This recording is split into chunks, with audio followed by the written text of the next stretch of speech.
स्वस्ति श्री गणेशाय नमः।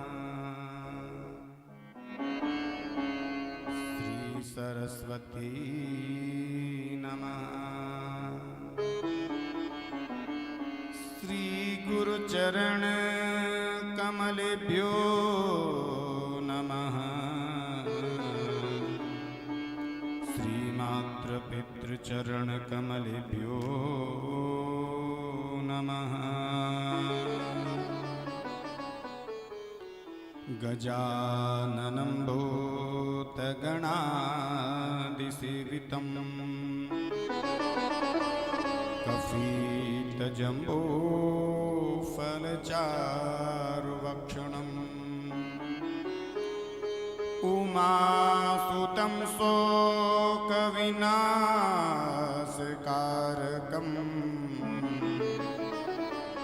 नमामि विघ्नेश्वरपादपङ्कजम्। सर्वमङ्गलमाङ्गल्ये शिवे सर्वार्थसाधिके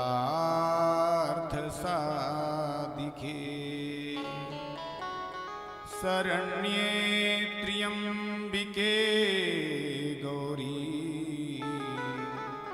नारायणी नमोस्तुते। लोकाभिरामं रणरङ्कधीरं राजीवनेत्रं रघुवंशनाथं कारुण्यरूपं करुणाकरन्तं श्रीरामचन्द्रं शरणं प्रपद्ये। कर्पूरगौरं करुणावतारं संसारसारं भुजगेन्द्रहारं सदा वसन्तं हृदयारविन्दे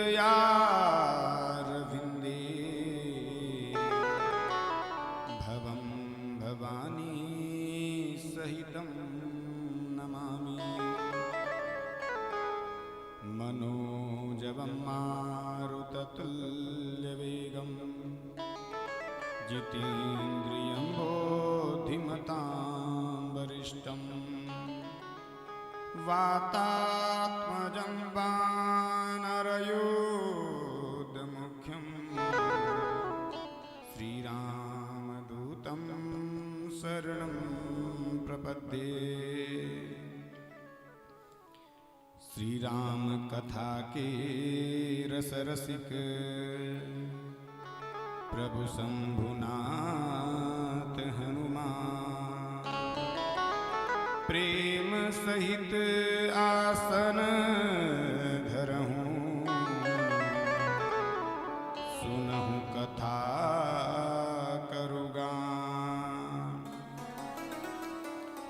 श्री सीतानाथ समारंभा श्री रामानंदार्य मध्यमा अस्मदाचार्य पर्यन्ता वंदे श्री गुरु परंपरा। माता रामो मत्पिता रामचंद्र स्वामी रामो मत्सखा रामचंद्र सर्वस्वं मे रामचंद्रो दयालु नान्यं जाने नेव जाने न जाने। बंदौ श्री तुलसी के चरण जिनकी नीव जग काज कलि समुद्र बूढ़त लखे हूँ प्रगटे हूँ सप्त जहां प्रगटे हूँ सप्त जहां। अनंतानंत अनंत कोटि ब्रह्मांड नायक अकारण करुणा वरुणालय भगवान श्री राघवेंद्र सरकार हनुमान जी महाराज के चरण कमलों में वंदन करते हुए आइए अपने मन और बुद्धि को श्री हनुमान जी महाराज के चरणों में एकाग्र करते हुए 2 मिनट बड़ी श्रद्धा व भाव से मिलकर के भगवत नाम संकीर्तन करते हैं।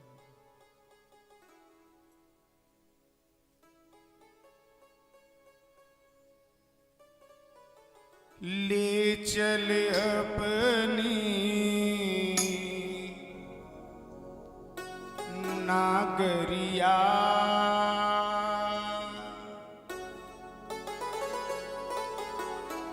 ले चल अपनी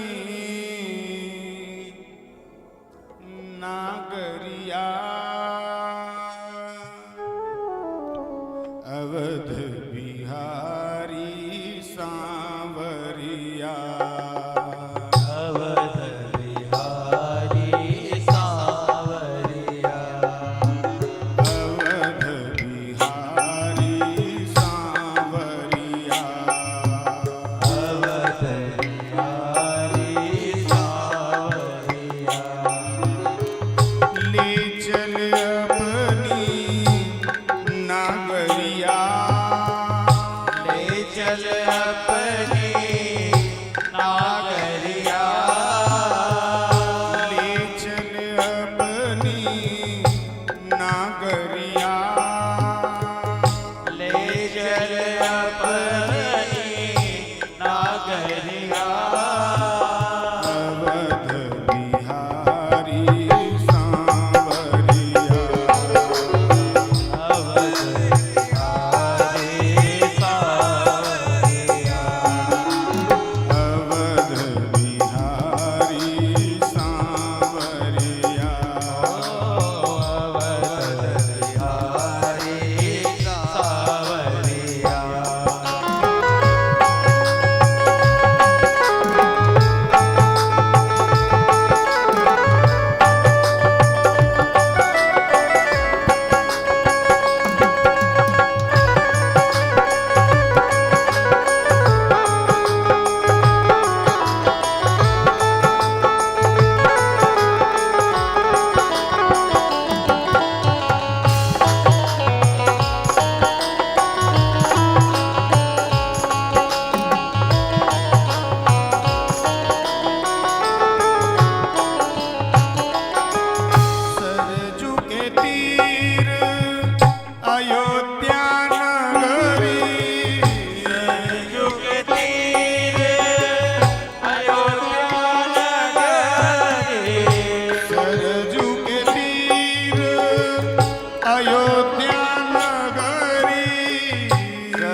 रघुपति जाकी कनक भवन सिया रघुपति झांकी कनक भवन सिया रघुपति जाकी संत भरे जहाँ गागरिया संत भरे जहाँ गागरिया संत भरे जहाँ गागरिया संत भरे जहाँ गागरिया अवध बिहारी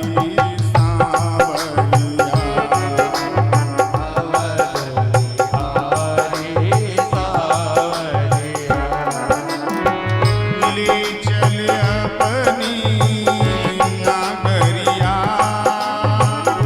ले चल अपनी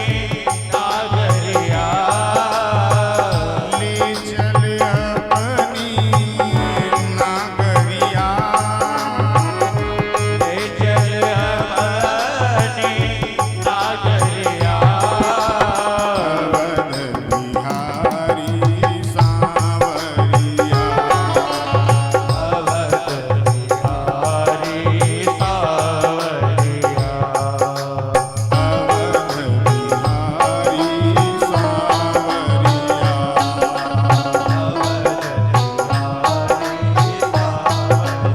सांवरिया अवध बिहारी सांवरिया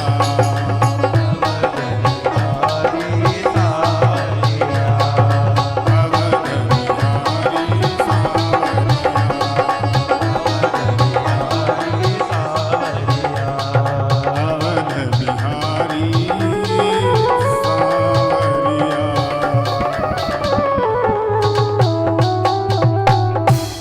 बोले सीताराम भगवान की हनुमान जी महाराज की जगमोहन जी महाराज की शंकर भगवान की पूज्यपाद गोस्वामी तुलसीदास जी महाराज की नमः पार्वती पतये हर हर महादेव।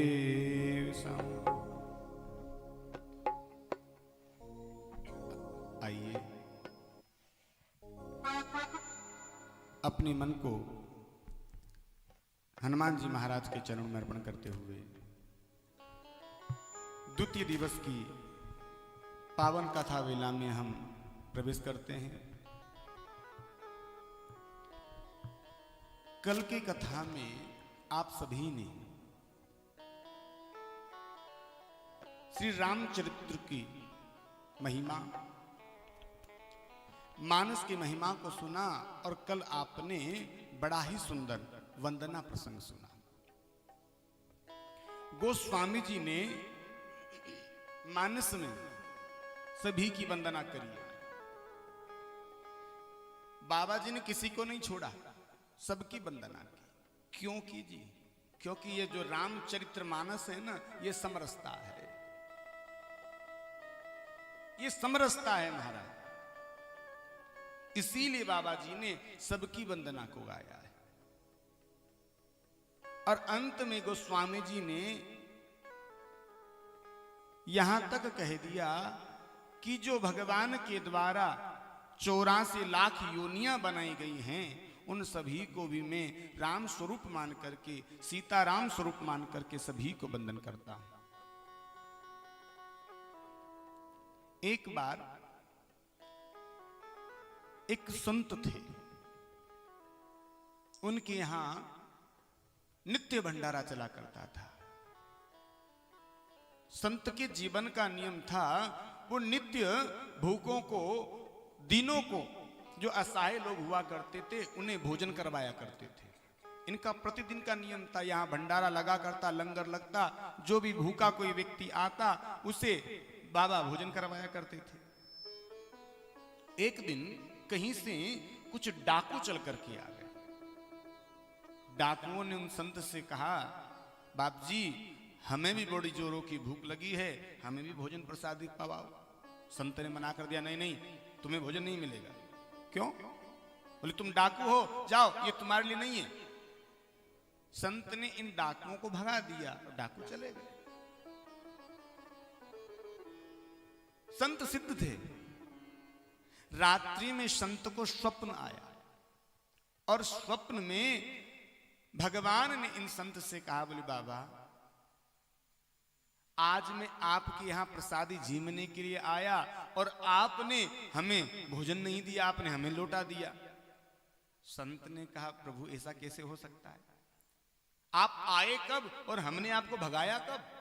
बोले आए तो थे। कब आए थे? बोले बाबा वो जो डाकू आया था, वो डाकू कौन था? वो मैं ही था। क्योंकि प्रत्येक प्राणी के भीतर कौन रहता है? भगवान स्वयं रहते हैं महाराज। तो मैं आया और आपने हमें भगा दिया। संत ने कहा नहीं नहीं, वो तो डाकू था, और ये जो मैं भंडारा करता हूं ना, ये भूखों के लिए, दीनों के लिए, असहायों के लिए, गरीबों के लिए, निर्धनों के लिए है, और वो तो डाकू था, बुरे लोगों के लिए भंडारा नहीं था, इसलिए मैंने उसको भगा दिया। भगवान ने कहा, बाबा इतने दिनों से मैं उसे भोजन दे रहा था, मेरे लिए तो वो कभी बुरा नहीं हुआ, और एक दिन जरा सा मैंने उसे भोजन क्या नहीं दिया, आपके लिए बुरा हो गया। इतने दिनों से मैं उसको भोजन देता हुआ आ रहा था।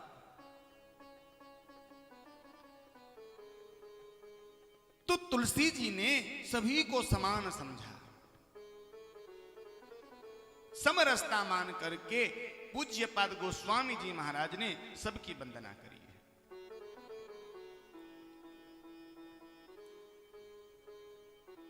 और आज गोस्वामी जी इस कथा को काशी से लेकर के कहां पहुंचे? प्रयाग पहुंचे। और प्रयाग में एक संत रहते हैं। प्रयाग मतलब क्या? प्रयाग मतलब तीर्थों का राजा। प्रयाग मतलब जहां त्रिवेणी का संगम है। प्रयाग मतलब क्या? जहां भक्ति है, जहां ज्ञान है, जहां सत्संग है। भक्ति जहां प्राप्त होती है उसे हम प्रयाग कहते हैं। प्रयाग अर्थात जहां संतों का सामंजस्य है, जहां संतों की सेवा करने का हमें अवसर मिलता है, उसे हम प्रयाग कहते हैं। और प्रयाग में एक संत रहते हैं।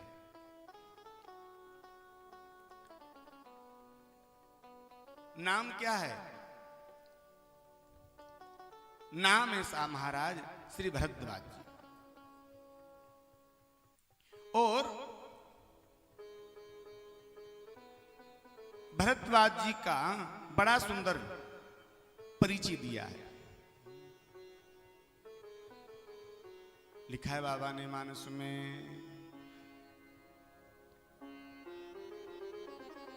तापस समदम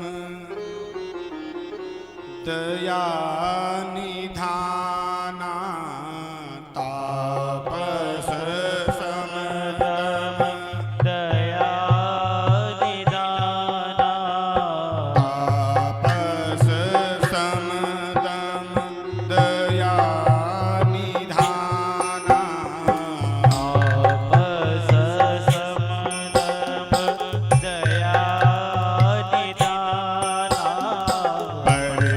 परमारथ पद परम सुजाना, परमारथ पद परम सुजाना, तापस सम।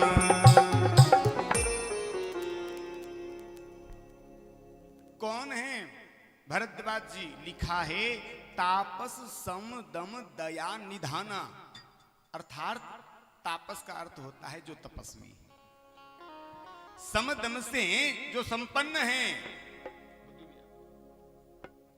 जो समदम से संपन्न है, मन जिनका बस में है, जो अपनी इंद्रियों को जीत चुके हैं, परमारथ पथ परम सुजाना, जो निरंतर परमात्मा के पथ की ओर अग्रसर रहते हैं, ऐसे हैं भरद्वाज बाबा। तो इस प्रयाग में सभी संत महात्मा आते हैं और यहां पर 1 महीने तक सब महात्मा आकर के सेवा करते हैं। सेवा कहीं की, तन की नहीं, मन की सेवा। महात्मा आकर के मन की सेवा करते हैं। क्यों? क्योंकि उपस्थिति को ही सेवा बताया गया है ना। जहां हमारा मन जाएगा वहां तन चला जाएगा, और जहां तन जाएगा वहां धन अपने आप चला जाएगा। तो उपस्थिति को ही सेवा बताया गया है जी। और ये जीव कितना चतुर है। जिस परमात्मा ने हमें सब कुछ दिया है ना, ये परमात्मा को ही ठगता है। कैसे ठगता है? तन मन धन और जीवन सब कुछ है तेरा। ओ स्वामी सब कुछ है तेरा,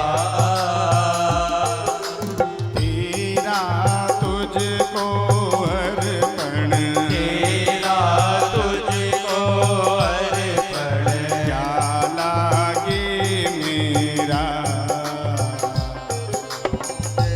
जगदीश परमात्मा को कैसे ठगता है? एक हाथ में तो आरती ले लेता है, एक हाथ में वो गरुड़ जी ले लेता है, घंटी जैसी होती है ना, उसको पकड़ लेता है। एक हाथ से आरती घुमाता रहता है, दूसरे हाथ से गरुड़ जी को बताता है। तो मन से तो क्या कहता है? तन मन धन सब कुछ है तेरा, और इधर से ठेंगा दिखाता, ठेंगा है आपका। कितना चतुर है हमारा। बाहर से तो कहता है तन मन धन सब कुछ तुम्हारा है, और ऊपर से ठेंगा दिखाता है भगवान को, लोग ठेंगा है आपका। इतना चतुर है हमारा। तो आज प्रयाग में सारे के सारे संत महात्मा चल करके आए, और 1 महीना जब बीत गया, और जब 1 महीना बीतने के बाद सारे के सारे संत यहां से जाने लगे ना, तो जो संत आए थे, इनमें एक संत भी आए थे महाराज। कौन? उनका नाम है श्री याज्ञवल्क्य जी महाराज।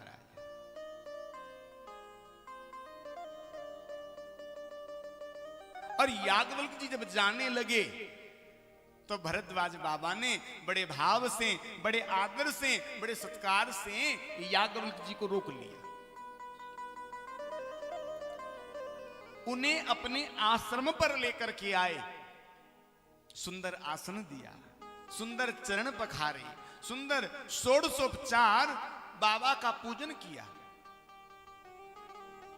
और आज याज्ञवल्क्य जी ने पूछा, भरद्वाज जी आपने हमें क्यों रोका? तो बड़ा सुंदर भरद्वाज मुनि ने कहा,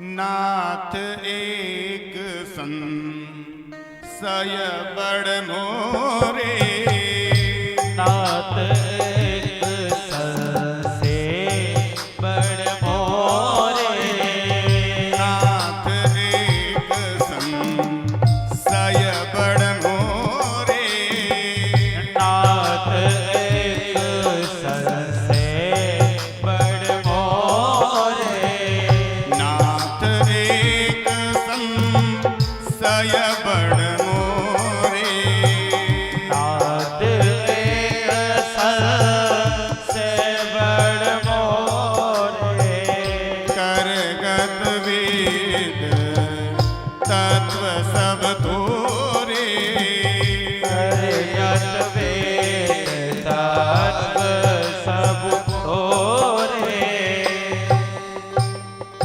क्या कहा प्रभु? नाथ एक संशय बड़ मोरे, मेरे मन में एक संशय है। अच्छा, क्या संशय है? और सुनिए प्रभु, उस संशय को हम जानते हैं, आप ही केवल हैं जो मिटा सकते हैं। आपके अलावा उस संशय को दूसरा मिटा भी नहीं सकता।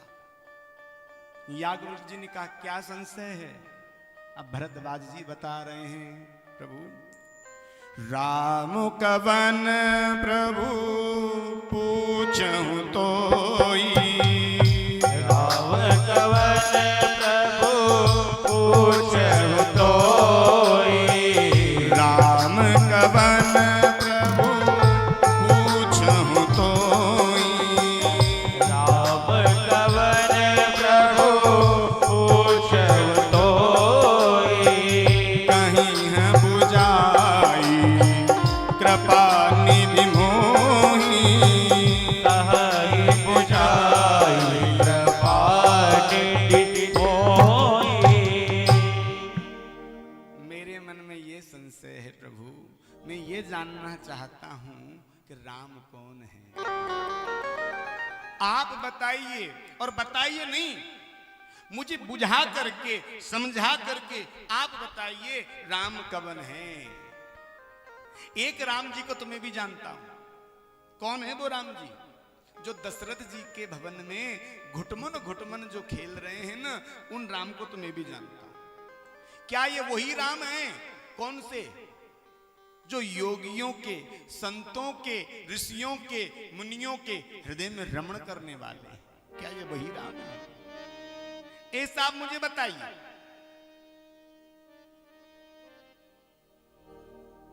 संत कहते हैं, एक राम दशरथ के बेटा, एक राम घट घट में बैठा।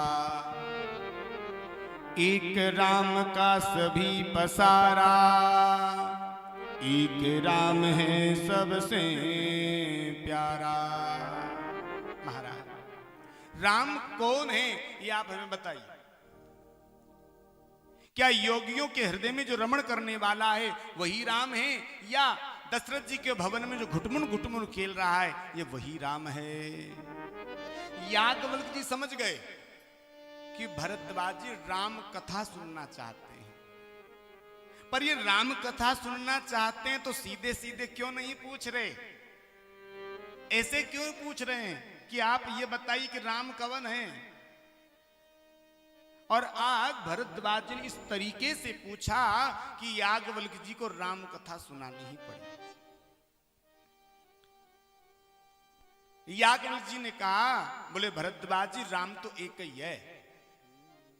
सोई राम दशरथ के बेटा, वही राम घट घट में बैठा। उसी राम का सभी पसारा, वही राम है सबसे प्यारा। राम तो एक ही है, बस हमारे देखने का नजरिया है। जब हमारी दृष्टि ठीक हो जाएगी ना, तो जो सृष्टि हमें दिखाई दे रही है, सृष्टि अपने आप सुधर जाएगी जी। आप दुनिया को सुधारने के चक्कर में मत पड़ो, आप अपने आप को सुधार लो महाराज। जब हम बहुत छोटे थे, हमने कहीं दीवार पे लिखा हुआ था, उसमें लिखा था हम सुधरेंगे युग सुधरेगा। आप युग को सुधारने के पीछे मत पड़ो, आप खुद सुधर जाओ, युग अपने आप सुधर जाएगा। तो राम तो एक ही हैं। ये भक्त की भावना के ऊपर निर्भर करता है कि भक्त भगवान को किस रूप में देखना चाहता है। यदि कोई भगवान को निराकार रूप में प्राप्त करना चाहता है तो भगवान उसे दिखते ही नहीं है, और जो भक्त भगवान को सगुण साकार रूप में देखना चाहता है, भक्त उससे वृंदावन बिहारी लाल के रूप में नजर आ जाते हैं, मेरे राघवेंद्र सरकार के रूप में नजर आ जाते हैं। जैसी दृष्टि वैसी सृष्टि महाराज। ये आपके देखने के नजरिए के ऊपर निर्भर करता है कि आपकी भावदशा क्या है। एक बार कहीं का राजा, जैसे अभी सर्दी का समय, वो भी समय सर्दी का था, सवेरे सवेरे बढ़िया सर्दी के गर्म कपड़े पहन करके बन ठन करके सवेरे सवेरे मॉर्निंग वॉक के लिए जाया करता था। लेकिन गांव के बाहर एक बरगद के पेड़ के नीचे एक संत बैठे रहते थे। राजा इतने मोटे मोटे वस्त्र पहन करके जाता, और वो संत 2 अंगुल की कोपनी पहन करके एक झीना सा वस्त्र ओढ़ करके उसी पेड़ के नीचे बैठा रहता। राजा विचार करता, इतनी कड़ाके की ठंड है, क्या इस संत को ठंड नहीं लगती? एक दिन राजा ने उस संत से पूछ लिया, बड़े ध्यान से समझना जी, बाबा कुछ पूछने का मन करता है। हाँ हाँ पूछो ना। बोले इतनी कड़ाके की ठंड है और इतनी ठंड है कि मन करता है कि बिस्तरों से बाहर भी न निकले, और आप ऐसी कड़ाके की ठंड में जीने से चांदर कोड़ करके बैठे हो, आपकी रात निकलती कैसे है? संत बड़े महाराज ज्ञानी थे। संत ने बहुत सुंदर जवाब दिया। क्या जवाब दिया? संत ने कहा भैया 12 बजे तक तो जैसी तेरी निकलते हैं ना, उससे कई ज्यादा अच्छी मेरी निकलती है, और 12 बजे के बाद जैसी तेरी निकलती है वैसी मेरी निकलती है। राजा आ गया। दिन भर राजा ने सोचा, लेकिन राजा समझ नहीं पाया। संत ने कहा था 12 बजे तक जैसी तेरी निकलती है उससे कई ज्यादा अच्छी मेरी निकलती, और 12 बजे के बाद जैसी तेरी निकलती वैसी मेरी निकलती। अगले दिन राजा ने फिर पूछा, महाराज आपने कहा 12 बजे तक तो मुझसे बढ़िया आपकी निकलती है, और 12 बजे के बाद जैसी मेरी निकलती वैसी आपकी निकलती, ये मतलब मैं समझा नहीं। संत ने बड़ा सुंदर उत्तर दिया, भैया देखो, जब तुम अपने व्यापार से काम धंधे से लौट करके घर पर आते हो ना, तो तुम रात्रि में जब तुम्हारा सोने का समय होता है, जैसे तुम अपने बिस्तर पर जाकर के लेटते हो ना, सारी की सारी दुनिया की व्यथा, दुनिया की चिंताएं तुम्हारे दिमाग में आ जाती है। उसका देना है, उसका देना है, उसको मिलना है, उससे लेना है, वहां जाना है। 12 बजे तक तुम इधर उधर की थ्योरी में फंसे रहते हो, और जब तुम 12 बजे तक दुनियादारी के चक्कर में पड़े रहते हो, तब तक बैठ करके हम भगवान का भजन करते हैं। और इस जीवन का सार राम का नाम ही है। कल हमने आपको पूरा कथा में कहकर के सुनाया, इस जीवन का आधार केवल राम जी का नाम है। तो इसलिए तुमसे अच्छी हमारी बीतती है 12 बजे तक, और 12 बजे के बाद सो जाते हैं। अब सोने के बाद ऊपर चद्दर रहे न रहे, खटिया पर लेटे, चारपाई पर लेटे, जमीन पर लेटे, क्या पता चलने वाला है। तो 12 बजे के बाद जैसी तुम्हारी निकलती वैसी हमारी निकलती। नींद में किसको पता चलता है क्या हो रहा है क्या नहीं हो रहा? तो हमारे भाव दशा के ऊपर निर्भर करता है, हम भगवान को किस रूप में देखना चाहते हैं जी। और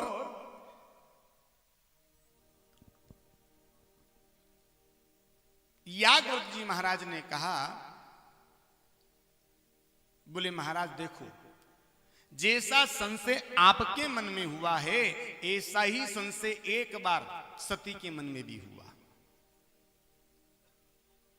लिखा है बाबा ने,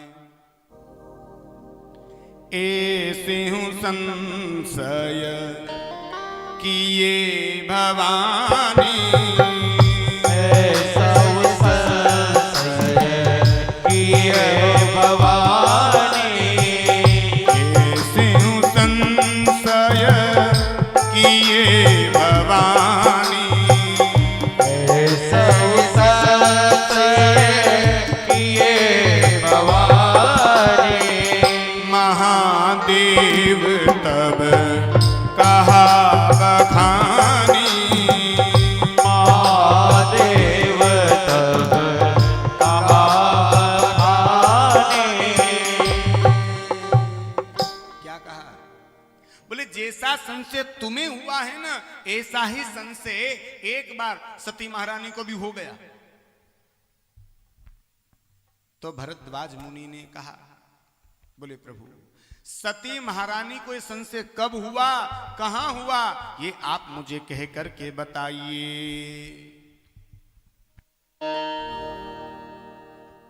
एक बार त्रेता जुग माही, एक बार त्रेता जुग माही, एक बार त्रेता जुग माही, एक बार त्रेता जुग माही, शंभु गए तुम बजरी सिपाही, शंभु गए तो भज सिपाही।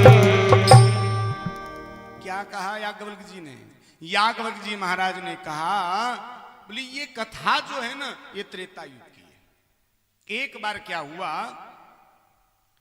एक बार त्रेता युग माही और शंभु गए कुंभज ऋषि पाही। एक बार भोलेनाथ के मन में राम कथा सुनने का मन हुआ। बोले हमें राम कथा सुनना है। तो राम कथा सुनने के लिए भोलेनाथ चल करके जा रहे हैं। कहां? कुंभज ऋषि के यहां। और कुंभज ऋषि के यहां जब गए तो अकेले नहीं गए महाराज, कौन गया साथ में?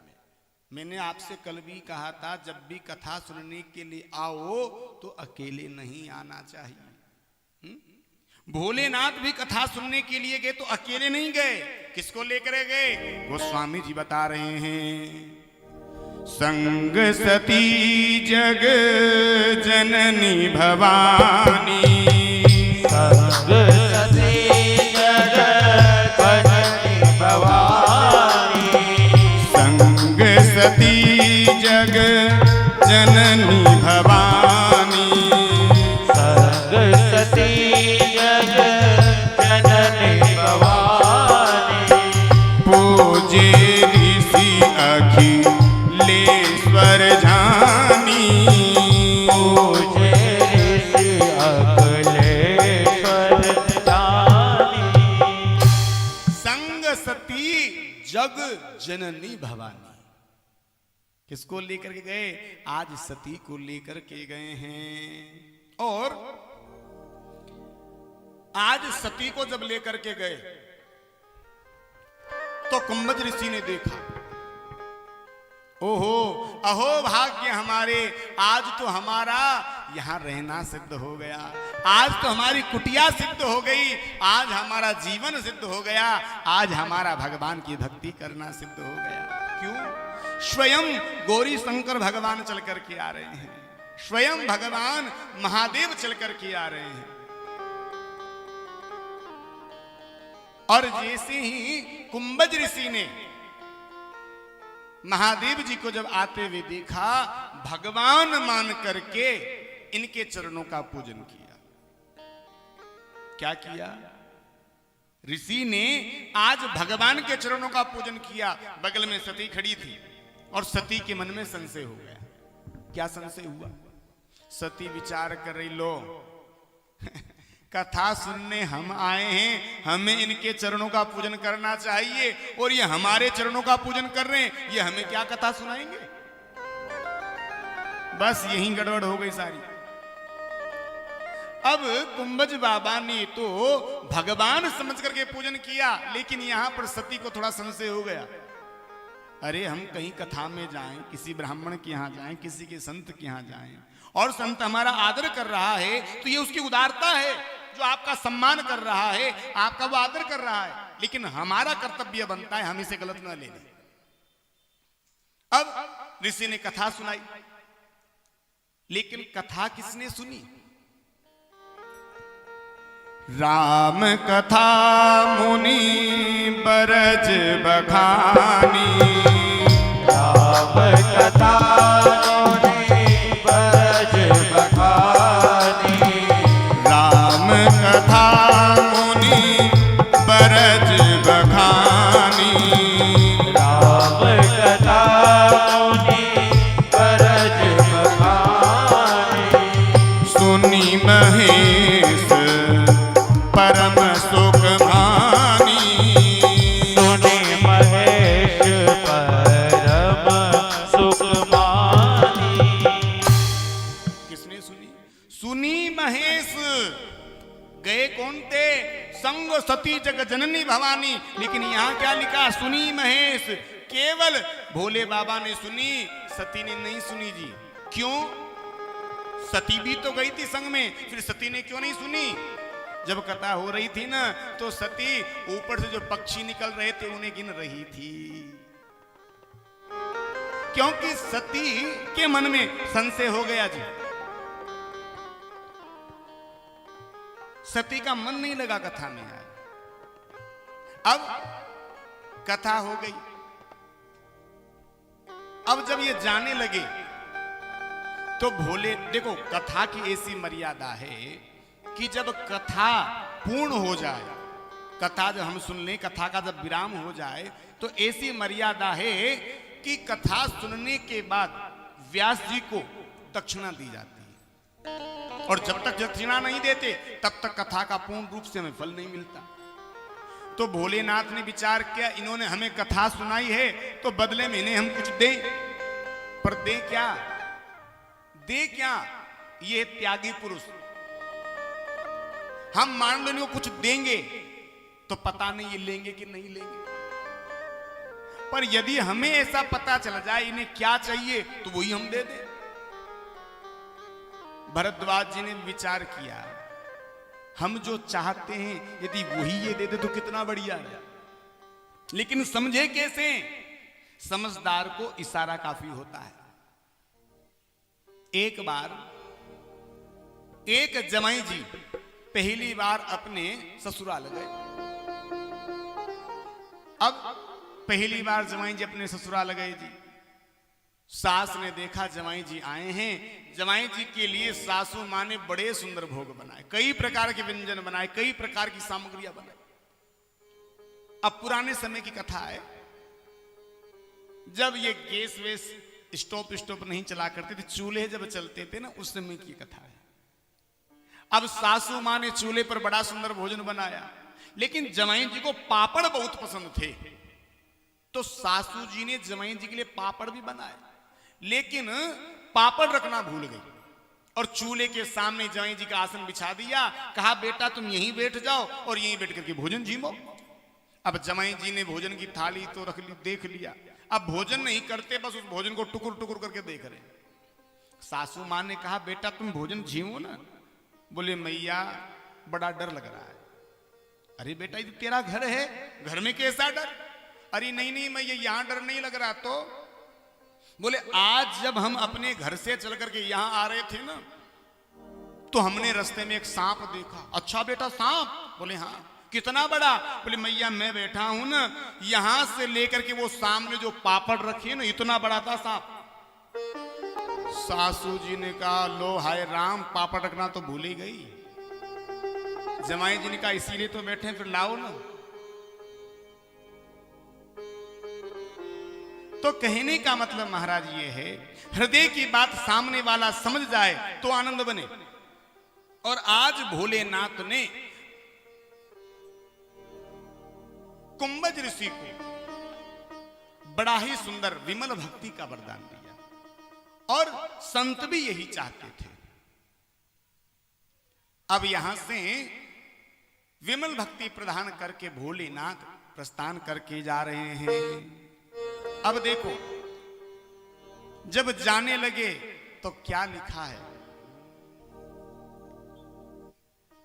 चले भवन संग दक्ष कुमारी, चले भवन संग दक्ष कुमारी, चले भवन संग दक्ष कुमारी, चले भवन दक्ष भवानी, मुनि सन विदा मांगे त्रिपुरारी, मुनि संग विदा मांग त्रिपुरारी, श्री राम जय राम जय जय रामा, श्री राम जय राम जय जय राम।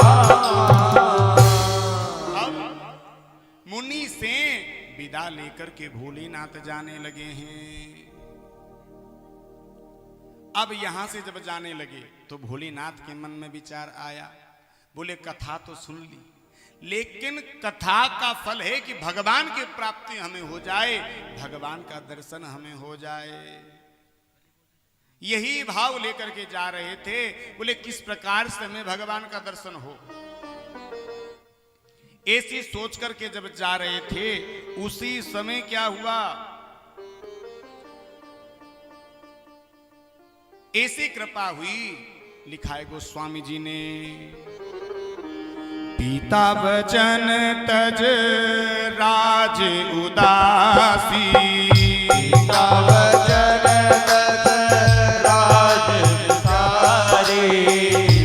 सीता वचन तज राज उदासी, सीता वचन तज राज उदासी, दंडक वन विच रत अविनाशी, रत अविनाशी। उसी समय मेरे प्रभु की बड़ी सुंदर लीला हुई। क्या लीला हुई? राम जी लीला कर रहे हैं। लीला क्या कर रहे हैं महाराज?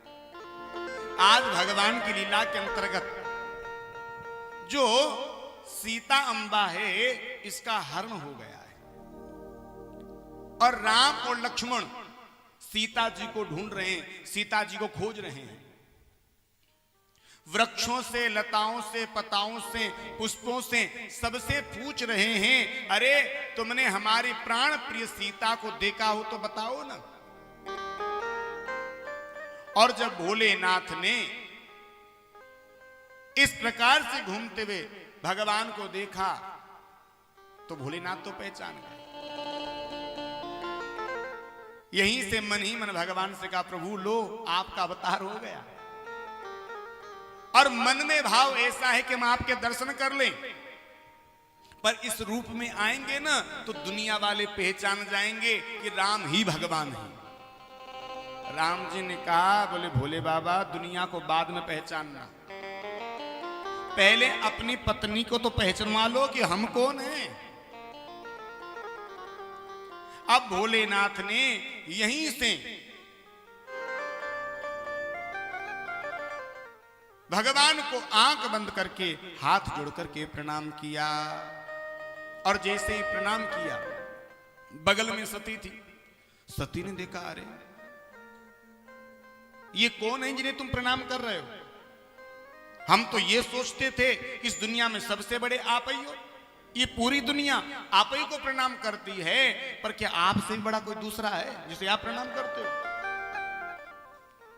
भोलेनाथ ने कहा, देवी सुनो, सोई मम इष्ट देव रघुवीरा, सोई मम इष्ट देव रघुवीरा, सोई मम इष्ट देव रघुवीरा, सोई मम इष्ट देव रघुवीरा, सेवत जाहि सदा मुनि धीरा, सेवत जाई सदा मुनि धीरा।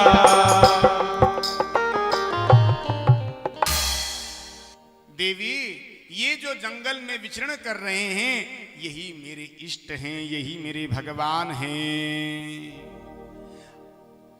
सती कहने लगी, नहीं नहीं हम नहीं मानते। क्यों?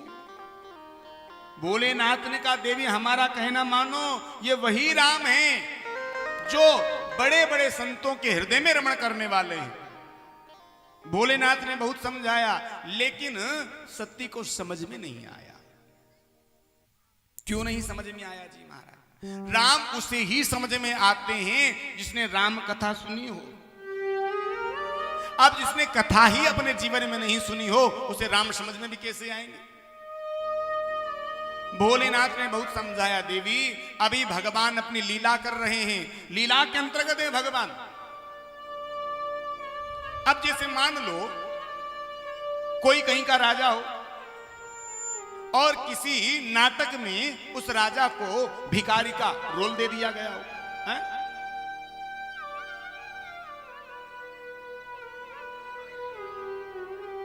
मान लो जैसे किसी को हरिश्चंद्र के किरदार का रोल दिया गया, वही तुम्हें हरिश्चंद्र जी का रोल करना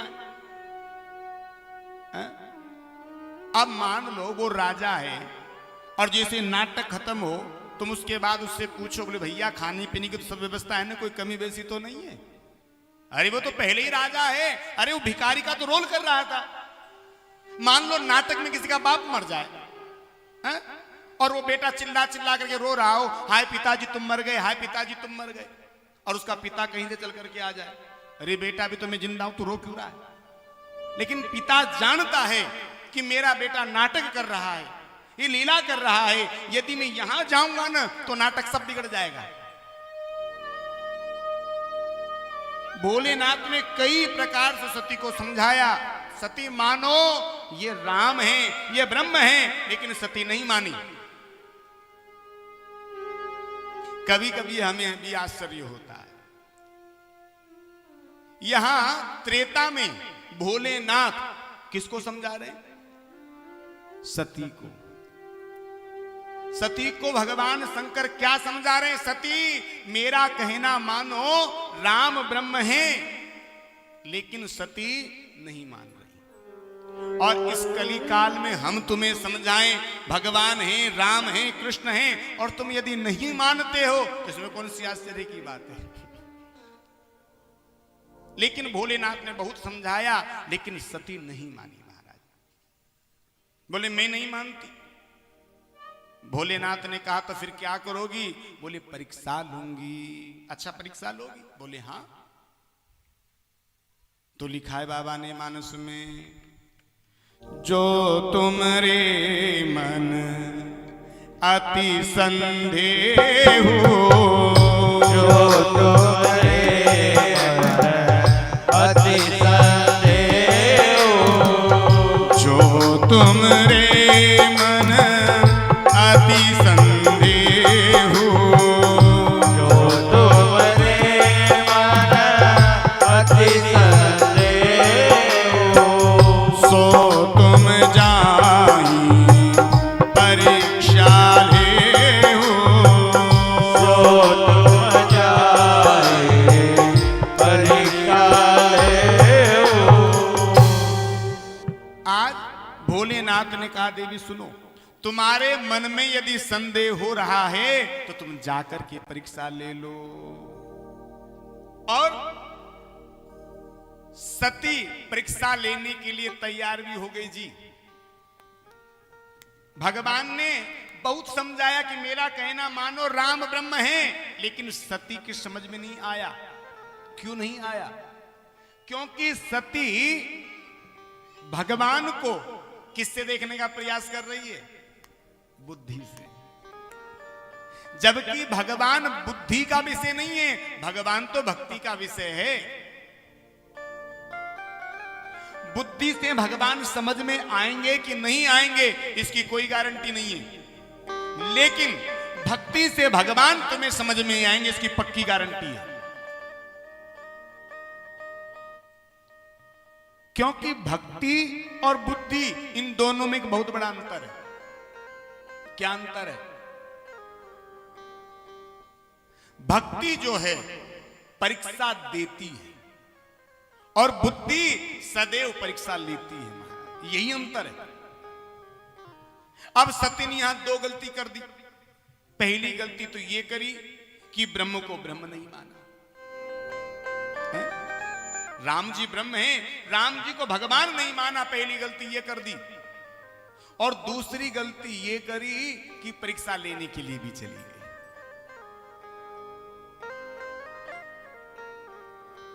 जबकि भगवान परीक्षा का भी विषय नहीं है, भगवान तो श्रद्धा का, भाव का, प्रेम का विषय है। महाराज भगवान परीक्षा का विषय नहीं है। और भगवान खोपड़ी वालों को समझ में नहीं आता, भगवान तो प्रेमियों को समझ में आता है।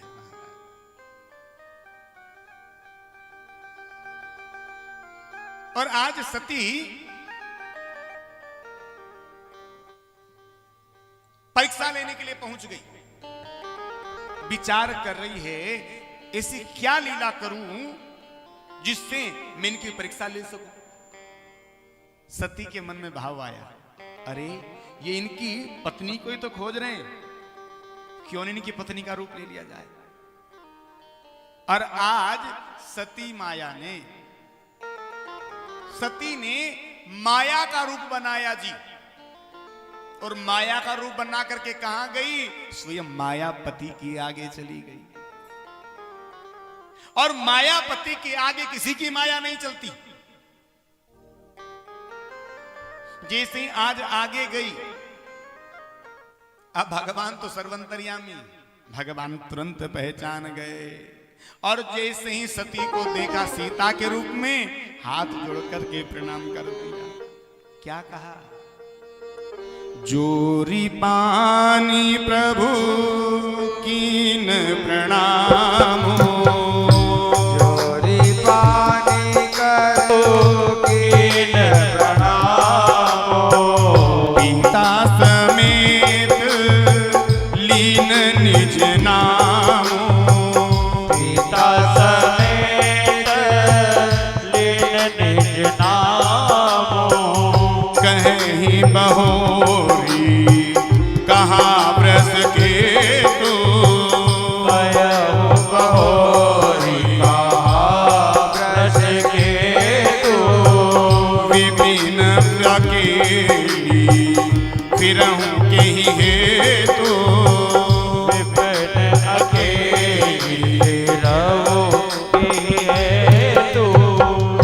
आज राम जी ने जब माया का रूप लेकर के सती अम्बा पहुंची, तो आज भगवान ने हाथ जोड़ करके प्रणाम कर दिया और हाथ जोड़ करके सती मैया से एक ही बात कही, मैया इस घनघोर जंगल में आप अकेली घूम रही हो,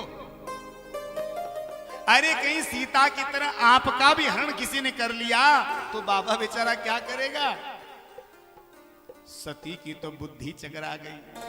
लो, मैंने इनकी पत्नी का रूप बनाया और इन्होंने मुझे फिर भी पहचान लिया।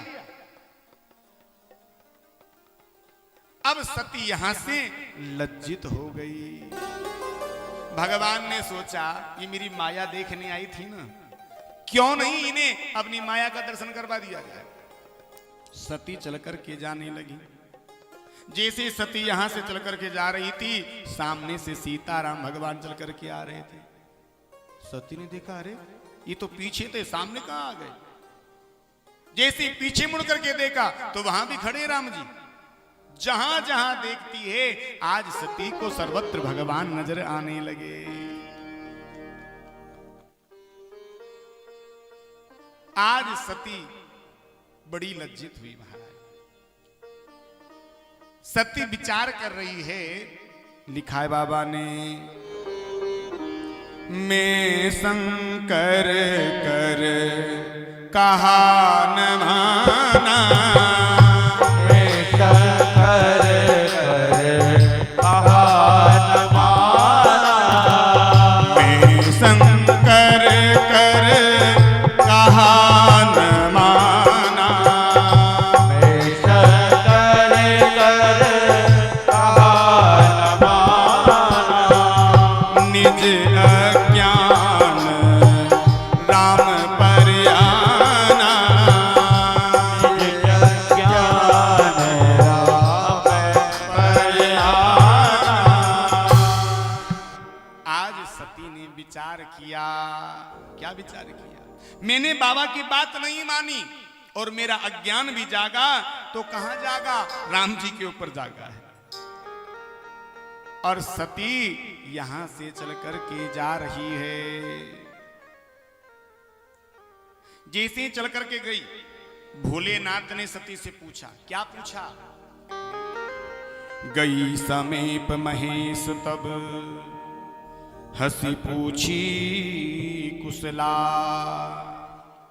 लीन परीक्षा कवन विधि कहूं सत्य सब बात। भोलेनाथ ने कहा, देवी सच बोलना, किस तरह से तुमने परीक्षा ली?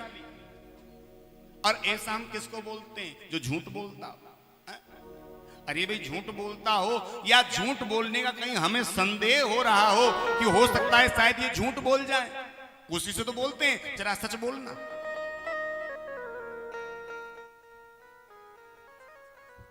ये हमारी भी गति है महाराज। इंसान में एक आदत सबसे गलत है। क्या? वो एक झूठ को छिपाने के लिए झूठ पर झूठ बोलता है। एक झूठ को छिपाने के लिए झूठ पर झूठ बोलता है। एक बार एक पिता और पुत्र ट्रेन में बैठ करके यात्रा कर रहे थे। और कहां से बैठे? ये बैठे मथुरा से। जा रहे थे दिल्ली। अब ट्रेन आई, ट्रेन में बैठ गए। बालक छोटा था, इन्होंने अपने बालक को अपनी गोदी में बिठा लिया। ट्रेन चल दी। जैसे ही ट्रेन स्टेशन से चली, एक आइसक्रीम बेचने वाला आ गया। छोटा सा बालक था। बालक ने कहा, पिताजी आइसक्रीम लूंगा। पिताजी ने कहा, कोई बात नहीं बालक है। जेब में से 10 का नोट निकाला और आइसक्रीम दिलवा दी। बच्चे ने आइसक्रीम खा ली। अगला स्टेशन आया, एक समोसे बेचने वाला चढ़ा। समोसे ले लो, समोसे ले लो। बच्चे ने कहा, पिताजी समोसा खाऊंगा। पिताजी ने डांट दिया, चुप कर, अभी तो आइसक्रीम खाई है तूने, पैसे नहीं है मेरे पास, चुप बैठ। बच्चे ने धीरे से कहा, पिताजी दिलवा दो, नहीं तो कह दूंगा। पिता डर गया। पिता ने 10 का नोट निकाला और समोसा दिलवा दिया। फिर गाड़ी चली। अगला स्टेशन आया, एक चिप्स बेचने वाला चढ़ा। बच्चे ने फिर कहा, और जो आसपास के लोग बैठे थे सब विचार करे, क्या चक्कर है, क्या लीला इन दोनों की। बेटे ने कहा, पिताजी चिप्स दिलवाओ। पिताजी ने कहा, तू कैसा लड़का है, अरे तूने आइसक्रीम खा ली, समोसा खा लिया, फिर कहता चिप्स दिलवाओ, पैसे नहीं है मेरे पास, बैठ जा चुपचाप। बेटे ने कहा, दिलवा दो, नहीं तो कह दूंगा। पिताजी फिर डर गए, जेब में से 10 का नोट निकाला, चिप्स दिलवा दी। अब जो पास में लोग बैठे थे, इन्होंने कहा, बोले भैया क्या चक्कर है, अरे ये बेटा कुछ मांगता है, तुम पहले मना कर देते हो, फिर बेटा तुमसे कहता है दिलवा दो, नहीं तो कह दूंगा, और तुम तुरंत दिलवा देते हो। ऐसी कौन सी कमजोरी तुम्हारी ये जानता है कि जिस कमजोरी की डर की वजह से तुम इसको सब कुछ दिलवा देते हो, क्यों डरते हो इतना। उस सज्जन ने कहा, भाई साहब कमजोरी कोई नहीं है, बस बात इतनी सी है, हम आदमी है 2 और मैं टिकट लिया 1, तो जब जब मैं इसे कोई वस्तु दिलवाने के लिए मना करता हूं, ये कहता है दिलवा दो, नहीं तो टीसी से कह दूंगा कि मैं बिना टिकट के हूं। और भाई साहब जितने का टिकट नहीं है ना, उससे 4 गुना ज्यादा खा चुका है। तो यही हमारी विडंबना है, हम एक झूठ को छिपाने के लिए कई झूठ बोल देते हैं, झूठ पर झूठ बोलते हैं महाराज। आज भोलेनाथ ने सती से कहा, देवी ले ली परीक्षा। सती ने कहा, हाँ ले ली। किस तरह से ली, अब सती बता रही है। कछु न परीक्षा लीन गोसाई, कछु न परीक्षा लीन गोसाई, कछु न परीक्षा लीन गोसाई, कछु न परीक्षा लीन गोसाई, करहु प्रणाम तुम्हारे ही नाई, करहु प्रणाम तुम्हारे नाई। क्या कहा प्रभु, कछु न परीक्षा लीन गोसाई, मैंने कोई परीक्षा नहीं ली। तो वहां क्या लेने गई थी, बोले कीन प्रणाम तुम्हारे ही नाई। जैसे आपने यहां से हाथ जोड़ करके प्रणाम किया, बस मैंने भी वहां जाकर के प्रणाम किया। भोलेनाथ ने मनी मन विचार किया, जब तुम्हें प्रणाम ही करना था तो यहीं से कर लेती, वहां का ले दे के तई गई। और आज भोलेनाथ ने जैसे आंख बंद करके पल भर के लिए ध्यान लगाया, सारी की सारी लीला भोलेनाथ की आंखों के सामने आ गई। और आज भोलेनाथ ने क्या देखा कि सती ने सीता का रूप धारण कर रखा है। भोलेनाथ ने सती से कहा कुछ नहीं, बस मन में संकल्प कर लिया। संकल्प क्या किया, एही तन सती भेट मोहि नाही, तन सीतहि भेट मोहि, एही तन सती भेट मोहि नाही, तन सतहि भेट मोहि।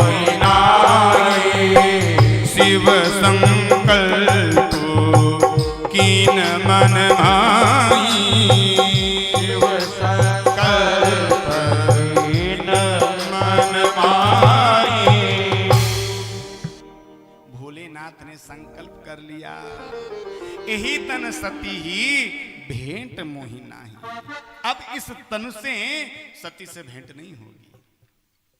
और ऐसा मनी मन संकल्प कर लिया महाराज। और संकल्प भी हो तो संकल्प भी महाराज पूर्ण होना चाहिए। एक बार त्याग दिया जो त्याग दिया, एक बार छोड़ दिया तो छोड़ दिया महाराज। संकल्प भी हो तो मजबूत होना चाहिए महाराज। ऐसा संकल्प नहीं होना चाहिए। ऐसा एक बार एक गुरुजी अपने चेले के घर गए और चेला जो था ना थोड़ा नहीं अधिक मद्यपान किया करता था, मदिरा पिया करता था।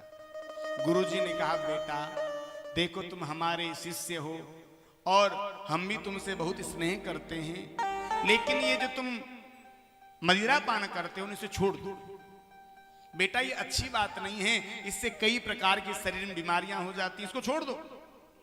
चेले ने कहा गुरुजी हम भी आपसे बहुत प्रेम करते हैं और जब आपने कह ही दिया है ना तो चलो ठीक है, आज से हम नहीं पिएंगे। आज से हम संकल्प लेते हैं कि हम आज के बाद नहीं पिएंगे। संत बड़े प्रसन्न हुए। अब संत उस रात को वहीं रुके चेले के यहां। सवेरे का समय था, संत घूमने के लिए टहलने के लिए ऊपर छत पर चढ़ गए। अब संत ने नीचे देखा, छत से नीचे क्या देखा? जिसने रात को संकल्प लिया था ना कि अब से नहीं पिएंगे, वो नीचे बैठा बैठा महाराज पीने में लगा है। संत उतर करके नीचे आए। संत ने कहा भैया तू गजब करता है, रात को तो तूने संकल्प लिया था कि आज के बाद कभी नहीं पिएंगे और तू यहां पीने के लिए बैठा, यहां बैठ करके पी रहा है। उस व्यक्ति ने कहा महाराज आज क्या है ना, आज दिवाली है और ये बच्चे लोग क्या रॉकेट चलाते हैं ना, तो रॉकेट चलाने के लिए पी नहीं रहा हूं, केवल बोतल खाली कर रहा हूं, पी नहीं रहा हूं, बोतल खाली कर रहा हूं। ऐसे भी संकल्प होते हैं लोगों के महाराज। लेकिन संकल्प हो तो पूर्ण होना चाहिए। कह दिया तो कह दिया, नहीं करेंगे तो नहीं करेंगे। और आज भोलेनाथ ने भी संकल्प कर लिया कि इस तन से अब सती की भेंट नहीं होगी महाराज। और आज कैलाश पर जब पहुंचे तो सती भी इस बात को जान गई कि भोलेनाथ का प्रेम मेरे प्रति वो नहीं रहा जो पहले था। सती समझ गई इस बात को और सती ने मन ही मन बड़ा पश्चाताप किया कि मुझसे बहुत बड़ी भूल हो गई। और इधर भोलेनाथ राम नाम सुमिरन करते करते समाधि लगा करके बैठ गए। और आज भोलेनाथ 87,000 वर्ष की समाधि लगा करके बैठे हैं। और बाबा ने मानस में बड़ा सुंदर लिखा, बीते संबत सहस 87, बीते संबत सहस 87, बीते संबत सहस 87, बीते संबत सहस 87, तजी समाधि शंभु अविनाशी, तजी समाधि शंभु अविनाशी। आज भोलेनाथ समाधि से जाग गए और समाधि से जाकर के जैसे ही बैठे हैं क्या लिखा, राम नाम शिव सुमिरन लागे, जाने सती